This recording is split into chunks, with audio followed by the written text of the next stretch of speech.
Halo, selamat pagi, siang, sore, teman-teman DKV 3, RG, SA, dan SB. Kali ini, pada pertemuan kali ini, kita akan ngobrolin tentang evaluasi dari apa yang sudah kalian kerjakan. Jadi sebelumnya saya sudah buat video panjang bin lebar, dan ketika saya apply, nggak ada suaranya. Dan saya upload juga, tak cek deh, nggak ada suaranya. Asoy, karena kemarin ada pertemuan dan saya ngerekam, dan akhirnya ya usah. Baik, kita mulai. Jadi intinya gini, kalau kalian membuat majalah, kalian bisa lihat pada tips tipis-tipis sebelumnya bagaimana evaluasi majalah yang saya berikan. Kalian bisa gunakan sebagai ilmu. Tapi mari kita lihat. Pak, maaf telat, nggak apa-apa. Saya mah biasa aja, telat tinggal dikurangi nilainya gitu aja. Simpel. Jangan terlalu dipusingkan. Nah, kalau lihat kayak gini, kalian bisa lihat elemen tulisannya itu menabrak elemen desain. Dan ada yang berbeda ukurannya. Ini agak fatal sih sebenarnya. Ini berbeda dengan yang bawah. Kemudian tidak memperhatikan margin. Ini lebih fatal lagi karena beda tulisan. Yang ini langsung copy paste, yang ini masih sama dengan yang atas, tapi pun ini bold, ini bukan. Nggak konsisten lah. Kalau kalian nggak konsisten itu bisa terlihat. Nih, gambar di pepet-pepetin itu nggak enak banget. Serius. Nah, kalian juga bisa lihat grid yang bagus tuh yang kayak gimana sih, yang sesuai syarat. Anjani ini cukup bisa memberikan contoh yang mumpuni. Kita lihat hasil akhirnya. Apakah sesuai dengan ekspektasi?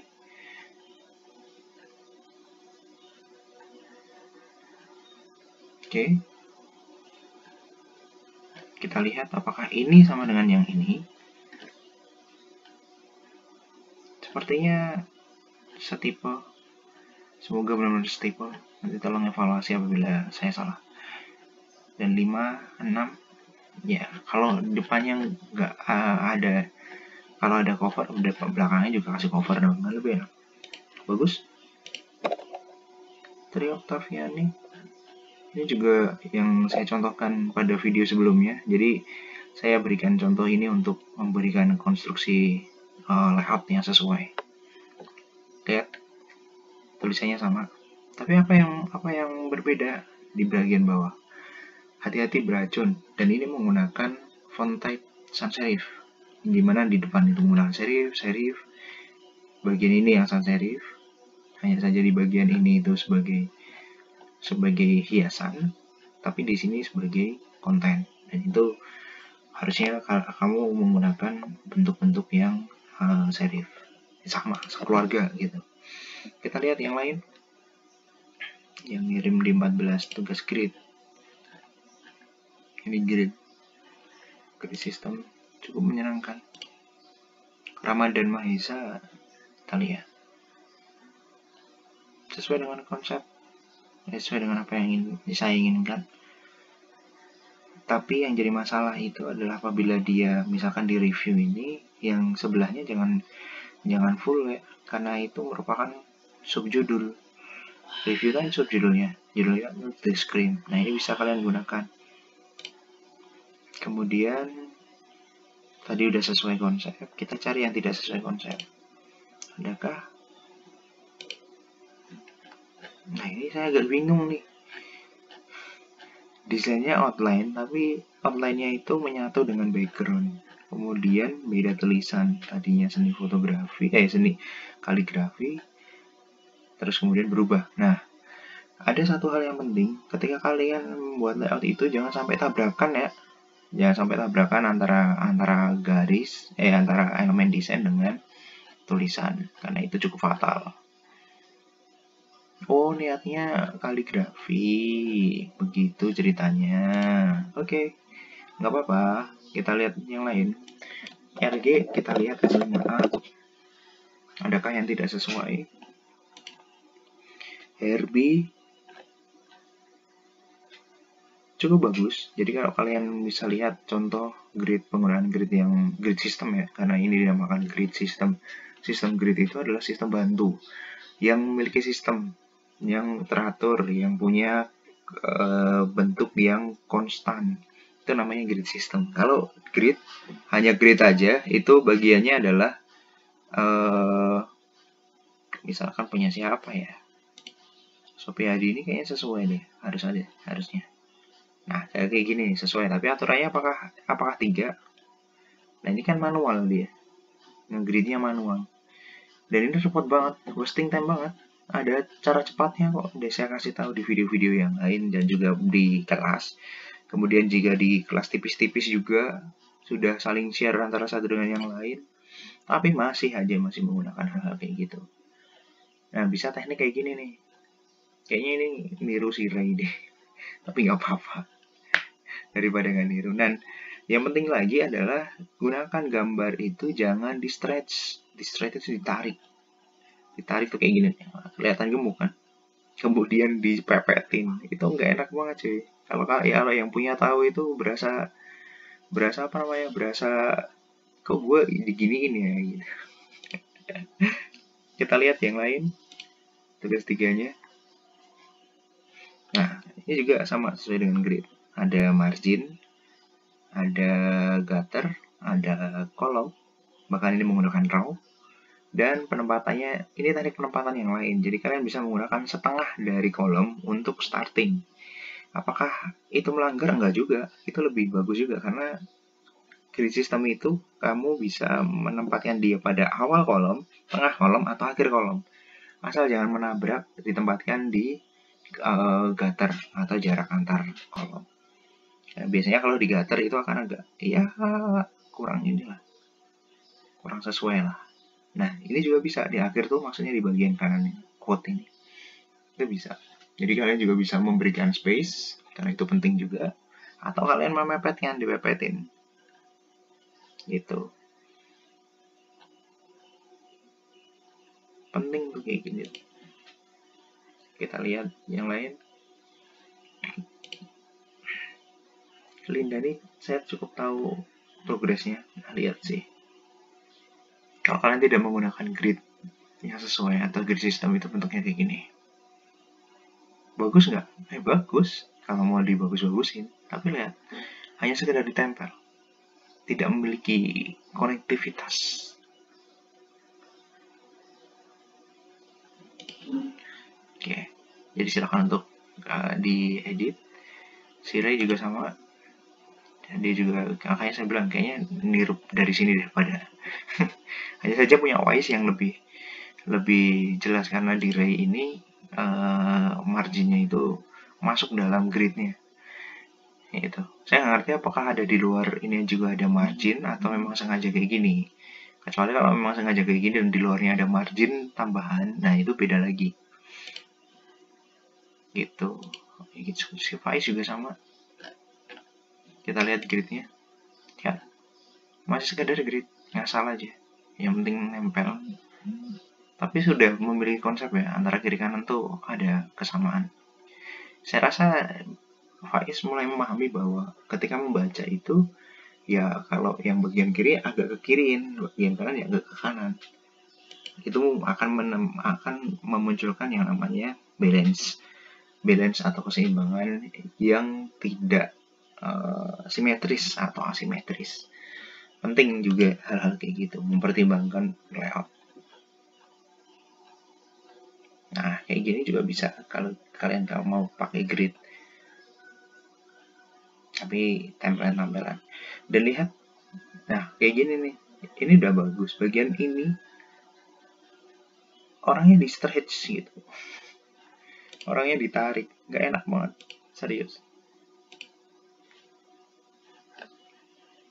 Orang juga sama, orang memiliki kesamaan dalam gutter, dalam tulisan, dan dalam judul, karena itu akan mempengaruhi konstruksi berpikirnya. Akbar ini cukup bagus. Saya mendampingi dia dari Kompgraf sampai sekarang. Progresif, dan kalau kalian pengen dapat nilai yang sesuai dengan ekspektasi kalian, maka jalannya Akbar ini cukup, saya rasa cukup bisa ditiru. Tapi perlu lebih banyak lagi lihat referensi, dan saya harap nanti di akhir video ini kemudian kalian bisa mencari referensi-referensi yang sekiranya itu membuat konstruksi berpikir desain kalian itu berkembang. Kalian bisa lihat di Behance, bisa lihat di DeviantArt, bisa lihat di Creavi, dimanapun lah. Itu bisa dicari referensi. Fine, kelas terakhir, SB. SB ini cukup bagus progresnya, S5B. Beberapa ada yang menggunakan aplikasi yang sesuai nih. Tapi permasalahannya adalah dia tidak menggunakan atau dia tidak memberikan space background dengan tulisan. Jadinya kayak gini mepet. Kelihatan mepet banget kan? Kita lihat gridnya. Ada gridnya? Terutama. Oh ini tadi. Yang ini. Gridnya berarti. Ya kan? Masih manual grid. Ya nggak apa-apa sih sebenarnya. Tapi ya begitu. Nah kayak gini justru. Biografi ada outline-nya. Kayak gini. Coba ditambahin. Kita lihat yang Dodi mah harusnya sesuai. John, Bang John. Pak John ini cukup bagus hasilnya sih, lihat. Langsung kelihatan bahwa oh dia menggunakan grid. Kita lihat gridnya. Yes. Presentasi yang pertemuan kemarin ditiru 100% bentuknya, caranya. Ini Fibonacci, teknik Fibonacci memberikan penekanan pada titik-titik yang pertemuan crossing. Jadi kalau ini namanya crossing itu Fibonya akan keluar, dan biasanya kalau di manusia itu ada di mata. Ketika kalian bisa menempatkan mata pada titik Fibonacci itu biasanya akan memberikan impresi sesuai dengan konstruksi berpikirnya. Sih, sesuai dengan konsep yang saya inginkan, kemudian juga memberikan penempatan yang sesuai. Bagus, saya rasa. Kalian juga bisa mengedit ini di Photoshop. Oke. Next work, Pak John. Kemudian punyanya si Fajar. Fajar ini sepertinya juga bagus juga, sesuai dengan konsepnya. Sih, nyenangin gitu kalau lihat kalian berkembang dengan baik tuh, bangga saya. Gitu kan?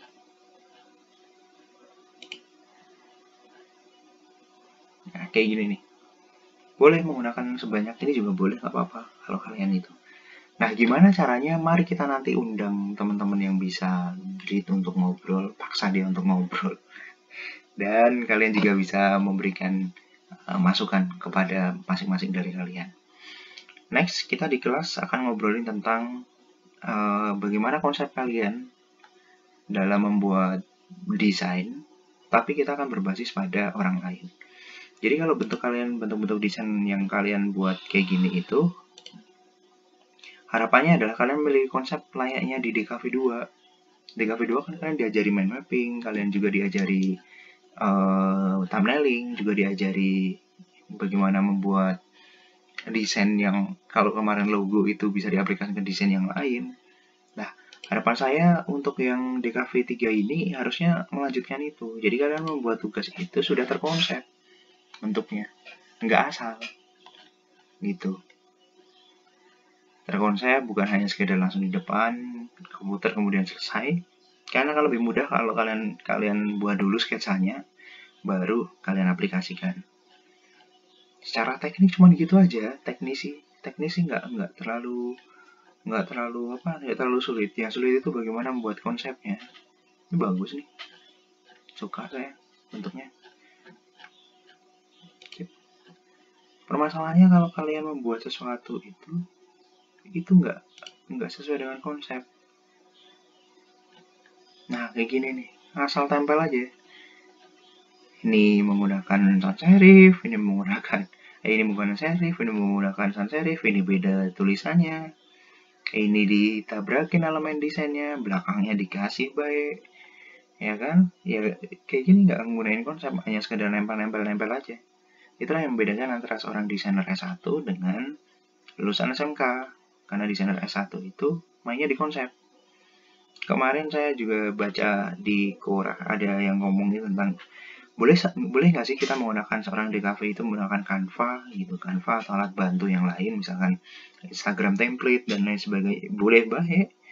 Kan memang DKV itu kan desain komunikasi visual. Kalau ada yang ngebantu kita, ngapain kita harus repot-repot sampai benar-benar dalam. Tapi apabila kalian tidak bisa mengkonsep dengan baik aplikasi iklan, aplikasi video, aplikasi koran seperti ini, kalian tidak mengkonsep dengan baik, ya sama baik. sama aja dengan teman-teman yang ada di desain yang aplikatif gitu. Mereka cuma bisa, oh ya nempel, bukan itu yang dikejar. Karena aplikasi kayak gini itu hanya sekedar untuk kalian latihan. Kalian bisa kembangkan sendiri. Tapi kalau kita belajar tentang konsep yang baik, kayak punyanya si Wise nih. Si Wise ini cukup progresif pertama-tama sampai akhir. Kalau ini udah emang udah kebentuk dari sebelumnya.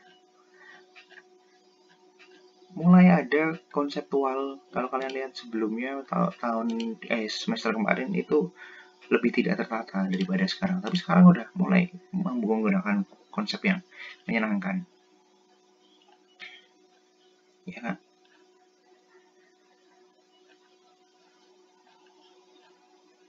Gitu. Hanya saja ya balik lagi kayak tadi. Kenapa ini ada yang berbeda, ada yang quote, ada yang non quote gitu. Quote ini bukan quote, ya gitu gitulah pokoknya. Padahal ini dengan ini sama teks, dan itu perlu diperhatikan. Baik, kalian bisa membuat diskusi. Jadi kita di kelas akan diskusi. Silakan masing-masing dari kalian untuk membuat konstruksi berpikir siapakah layouter yang kalian kenali, atau kalian bisa lihat di Behance, mungkin kalian mau lihat, atau di DeviantArt kalian bisa lihat layoutnya. Jadi bisa graphic design, bisa Photoshop, bisa untuk melihat layoutnya. Nah, bentuk-bentuk kayak gini.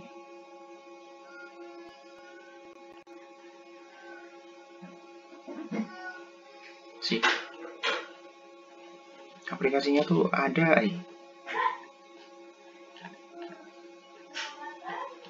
yang bisa lihat, dan kalian bisa screenshot kemudian bercerita, dan kalian juga bisa diskusi lebih jauh. Oke, saya tunggu hasilnya.